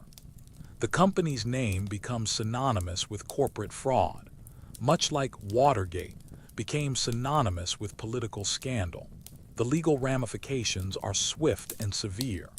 You watch as prosecutors bring criminal charges against dozens of Enron executives, including Lay, Skilling, and Fasto. The trials become media spectacles that expose the details of the fraud and the arrogance of the executives who perpetrated it. The regulatory response is equally dramatic. You observe how Congress passes the Sarbanes-Oxley Act in 2002, creating new requirements for corporate disclosure and executive accountability. The law represents the most significant reform of corporate governance since the Securities Acts of the 1930s. The case also reveals the role of Wall Street analysts and investment banks in perpetuating corporate fraud. You discover how analysts continued to recommend Enron stock even as evidence of problems mounted, and how investment banks profited from the company's deceptive practices while turning a blind eye to obvious red flags. The scandal's impact on the accounting profession is profound and lasting. You witness how the destruction of Arthur Andersen reduces the Big Five accounting firms to the Big Four, and leads to new regulations governing auditor independence and responsibility. Remember that Vatican Bank scandal that showed how sacred institutions could be corrupted by greed. The Enron collapse demonstrates how even the most celebrated corporations can be built on lies and deception. The case proves that in business, as in other areas of life, success that seems too good to be true usually is. The legacy of Enron continues to influence how we think about corporate responsibility and the relationship between business and society. The scandal serves as a reminder that the pursuit of profit without ethical constraints can lead to disaster not just for companies and their investors, but for entire economies and the people who depend on them. You sift through leaked files in a nondescript office building in Panama City, where the world's most powerful people have hidden their wealth behind a maze of shell companies and offshore accounts. The Panama Papers aren't just a data breach. They're a window into a parallel financial universe where the rules that govern ordinary people simply don't apply, and where the global elite have created a system that allows them to avoid taxes, hide assets, and escape accountability on an unprecedented scale. The story begins in 2015, when you witness an anonymous source contact German newspaper Süddeutsche Zeitung with an offer that will change journalism forever. The source, known only as John Doe, provides 11.5 million documents from the Panamanian law firm Mossack Fonseca, the largest leak in history, containing 40 years of data about how the world's wealthy hide their money. You follow the journalists as they realize the magnitude of what they've received. The documents contain information about more than 214,000 offshore companies, involving politicians, celebrities, business leaders, and criminals from around the world. The sheer volume of data is overwhelming. 2.6 terabytes of information that would take a single person decades to analyze. The investigation that follows becomes a masterclass in collaborative journalism. You watch as the International Consortium of Investigative Journalists coordinates the efforts of more than 370 reporters from 80 countries, working in secret for over a year to analyze the documents and verify their authenticity. The scale of cooperation is unprecedented in journalism history. Here's where the story becomes truly explosive. The documents reveal how world leaders, their families, and their associates have used offshore companies to hide billions of dollars from tax authorities and their own citizens. You discover connections to 12 current or former heads of state, including Vladimir Putin of Russia, Xi Jinping of China, and dozens of other political leaders. The revelations about Putin's network are particularly damaging, as you trace how $2 billion has been funneled through offshore companies connected to his close associates. The documents show how the Russian president's friends have become billionaires through their connections to him, using complex financial structures to hide their wealth and avoid sanctions. You witness how the leak exposes the hypocrisy of political leaders who publicly support tax transparency, while privately using the same offshore systems they claim to oppose. Iceland's Prime Minister Sigmundur Davíð Gunnlaugsson is forced to resign when the documents reveal he and his wife owned an offshore company with claims against Iceland's collapsed banks. The investigation reveals the central role of Mossack Fonseca in creating and maintaining this shadow financial system. You observe how the Panamanian law firm has helped clients from around the world create shell companies, often with minimal questions asked about the source of their wealth or their intentions for the money. The documents show how the offshore system operates as a service industry for the wealthy, with lawyers, accountants, and bankers working together to help clients avoid taxes and hide assets. You discover how major banks, including HSBC, Credit Suisse, and UBS, have helped their clients set up offshore structures despite knowing the potential for abuse. The human cost of offshore tax avoidance becomes clear as you calculate the billions of dollars in lost tax revenue that could have funded schools, hospitals, and infrastructure in countries around the world. The Panama Papers reveal how the wealthy's tax avoidance contributes to inequality and undermines the social contract between citizens and their governments. The investigation exposes connections to some of the world's most notorious criminals and corrupt officials. You follow the money trails that connect offshore companies to drug cartels, arms dealers, and kleptocrats who have looted their country's treasuries. The documents show how the offshore system enables not just tax avoidance but serious criminal activity. The cultural impact of the Panama Papers is immediate and global. You witness how the revelations spark protests in countries around the world as citizens demand accountability from their leaders. The leak becomes a symbol of the growing inequality between the wealthy elite and ordinary people who pay their taxes and follow the rules. The legal ramifications are complex and ongoing as you observe how different countries respond to the revelations. Some governments launch investigations and recover stolen assets, while others try to suppress the story or protect their implicated officials. The varied responses reveal the challenges of enforcing tax laws in a globalized world. The case also highlights the role of technology in modern investigative journalism. You see how reporters use sophisticated data analysis tools, encryption software, and secure communication methods to handle the massive leak safely. The Panama Papers investigation becomes a model for how journalists can collaborate across borders to investigate global corruption. Historians still argue about the long-term impact of the Panama Papers, but the evidence suggests they have fundamentally changed how we think about offshore finance and tax avoidance. The leak has led to new laws, international cooperation agreements, and increased scrutiny of the offshore industry.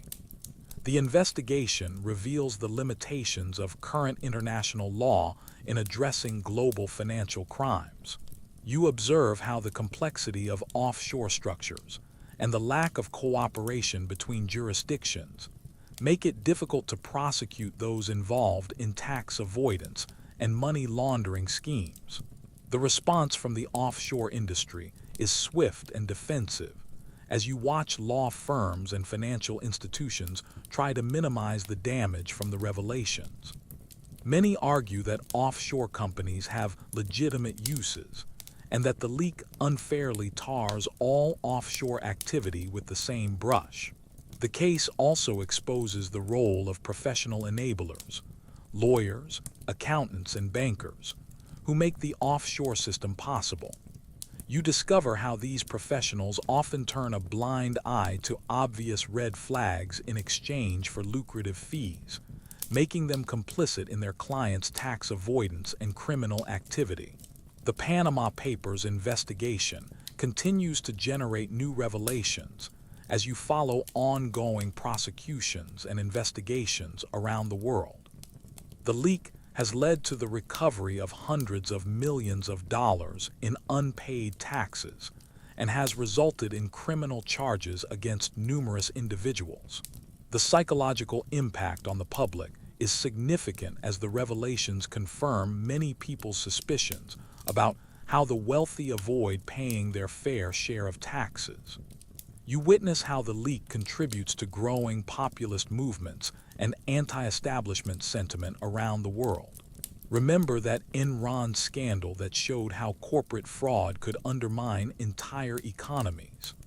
The Panama Papers demonstrate how the global offshore system undermines the very foundations of democratic governance by allowing the wealthy to opt out of the tax systems that fund public services and infrastructure. The legacy of the Panama Papers continues to influence international efforts to combat tax avoidance and financial crime. The leak has led to new transparency requirements, automatic information exchange agreements, and increased cooperation between tax authorities around the world.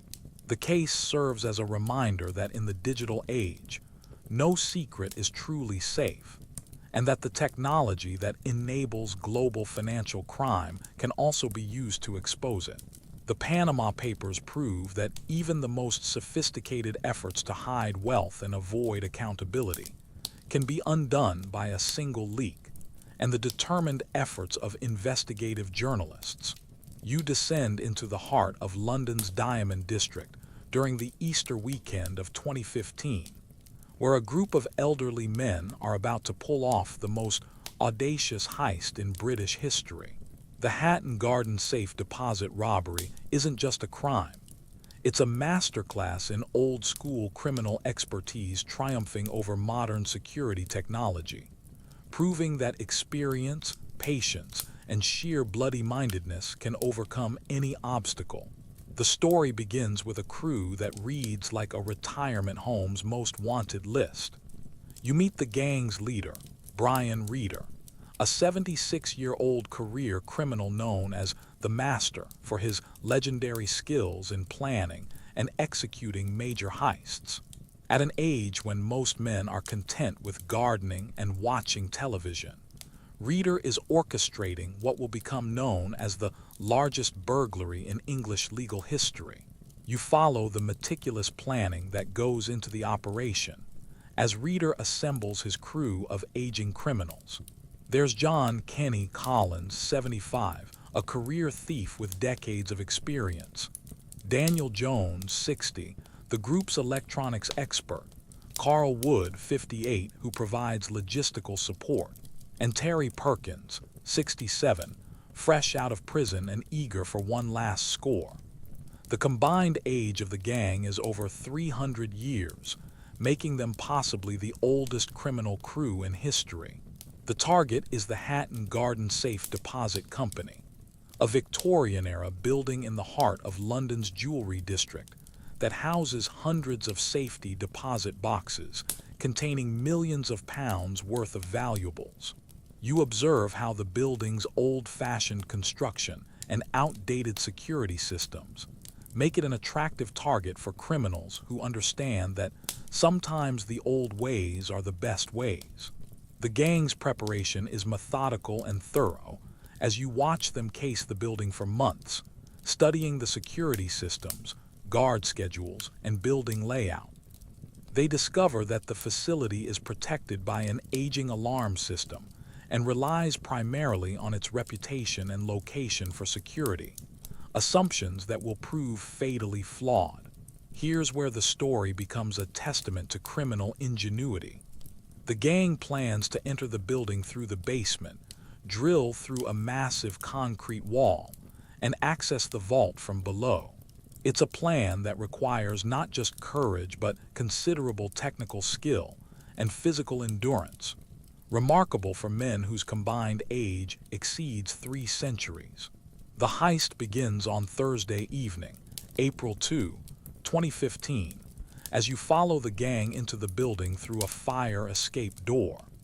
They've disabled the alarm system and have the entire Easter weekend to complete their work. What follows is 72 hours of backbreaking labor as the elderly criminals work in shifts to drill through walls, disable security systems, and access the vault. You witness the gang's use of a specialized diamond-tipped drill to bore through the concrete wall of the vault. The work is physically demanding and technically challenging, requiring precision and patience that only comes with decades of criminal experience. The noise of the drilling is masked by the building's location in a busy commercial district where construction sounds are common. The breakthrough comes on Saturday night when the gang finally penetrates the vault wall and gains access to the safety deposit boxes. You watch as they systematically loot the boxes, taking jewelry, cash, and precious metals worth an estimated 14 million pounds. The selection process reveals their expertise. They know instantly which items are valuable and which are worthless. The gang's professionalism is evident in their methodical approach to the robbery. You observe how they bring their own tools, wear gloves to avoid leaving fingerprints, and work efficiently to maximize their haul while minimizing their time in the building. This isn't a desperate smash-and-grab operation, but a carefully planned and executed professional heist. The investigation that follows becomes a race against time as police realize they're dealing with criminals of exceptional skill and experience. You watch as detectives analyze CCTV footage, forensic evidence, and witness statements to piece together the gang's identities and methods. The professionalism of the crime makes the investigation particularly challenging. The gang's downfall comes not from their criminal skills, but from their inability to resist bragging about their success. You follow police surveillance as they record the gang members discussing the heist in pubs and restaurants, providing investigators with crucial evidence about their roles in the crime and the location of the stolen goods. The cultural impact of the Hatton Garden heist extends far beyond the criminal world. You witness how the story captures the public imagination, with many people expressing grudging admiration for the gang's audacity and skill. The image of elderly criminals outsmarting modern security systems appeals to a public increasingly frustrated with corporate incompetence and institutional failure. The case also reveals the changing nature of crime in modern Britain. You observe how the gang's old-school methods, physical break-ins, manual drilling, and face-to-face planning, prove more effective than sophisticated cybercrimes or high-tech approaches. Sometimes the simplest methods are the most effective. The investigation exposes weaknesses in the security industry and raises questions about the adequacy of protection for high-value targets. You see how the Hatton Garden Safe Deposit Company's reliance on outdated security systems and complacent attitudes contributed to the success of the heist. The legal proceedings that follow become a media sensation as the gang members are arrested, tried, and sentenced. You watch as the elderly criminals maintain their dignity and professionalism even in defeat, refusing to reveal the location of much of the stolen property and protecting their criminal reputations to the end. Historians still argue about whether the Hatton Garden heist represents the end of an era or the beginning of a new one, but the evidence suggests it was both. The gang's success proves that traditional criminal skills remain valuable in the digital age, while their capture demonstrates the power of modern investigative techniques.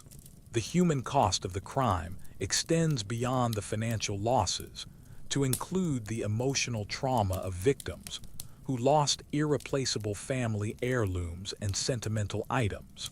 You follow the stories of safety deposit box holders who lost not just valuables but memories and connections to their past. Remember those Panama Papers that showed how the wealthy hide their assets from scrutiny? The Hatton Garden heist demonstrates how even the most secure repositories can be vulnerable to determined criminals with the right skills and patience. The case proves that no security system is foolproof, and that human ingenuity can overcome technological barriers. The legacy of the Hatton Garden heist continues to influence how we think about crime, aging, and the value of experience. The gang's success serves as a reminder that expertise and determination can triumph over youth and technology, and that sometimes the old ways really are the best ways. As you watch the final chapter of this remarkable story unfold, you realize that the Hatton Garden heist represents more than just a crime. It's a testament to the enduring power of human skill, determination, and the refusal to accept that age means obsolescence. In a world increasingly dominated by technology and youth, these elderly criminals proved that experience and expertise remain the most valuable assets of all. And so we reach the end of our journey through history's most scandalous crimes, each one a thread in the tapestry of human nature's darker impulses and society's evolving responses. From Marie Antoinette's diamond necklace to the Hatton Garden pensioner's final heist, we've witnessed how crime doesn't just break laws. It breaks open the hidden truths about power, greed, and the eternal struggle between those who make the rules and those who choose to break them. As you drift toward sleep, let these stories remind you that history isn't just about kings and queens, wars and treaties, but about the moments when ordinary people make extraordinary choices, sometimes heroic, sometimes villainous, but always profoundly human. The crimes that changed the world did so not because they were perfect, but because they revealed the imperfections in the systems we trust, the institutions we revere, and the assumptions we hold about justice, security, and truth. Close your eyes now, and let the weight of these tales settle into your dreams, where diamond necklaces glitter in gaslight, train wheels clatter through foggy nights, and the echoes of history's greatest scandals fade into the gentle rhythm of your breathing.